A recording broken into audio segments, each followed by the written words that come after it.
doon kasi yung mga yun, inaanak ko rito. Walang yan. Isang bayan, isang lugar lang sa Taguig. Anak ng Panginoon ko, halos hindi ka sa dalawang motor, hindi pwede sa lubong niya sabay. Panginoon ko, yung pinakamataas, mataas, pero hindi alam kung kakayanin ng motor kanina. Diyos ko po, isipin mo yun, nagawa ko yun. Hirap para talaga, no? Pero sa pakiramdam na kahit pa paano, ako, aminado ako, talagang marami naiiyakan para na bigyan ako. Pero masarap sa pakiramdam mo talagang kahit na pagod ka, nananakit ng mga tuhod mo, gutom na gutom ka na, hindi mo na kung saan kakakain dahil wala kang matigilan dito ngayon, no? Gusto po, masarap na pakiramdam, pero talagang nakakagutom, talagang nakakapagod talaga.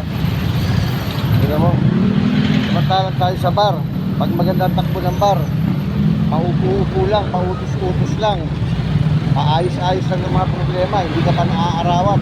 Minsan, madalas naka-aircon ka pa. Yan ang trabaho sa bar. Pero yung dito sa mga kagala na mga taga-gala moves, mga rider ba, at pakahirap pala ng gawa ng mga yan. Hindi biro. Lalo yung dinanaw kanina. So po, parang mga langgam lang makakadaan eh. Natatawa talaga ako. Para talagang mga langgam na lang talaga makakadaan. Anong lugar niya sa Taguig eh? Taguig yung lugar. Grabe. Kaya mamaya na natin tutuloy. Maraming mga abilang nangyari kanina sa akin. Pati 2 weeks na to. Hindi ko na alam kung anong totoo. Ha? Ito mga kasama. Dito na lang muna tayo ha.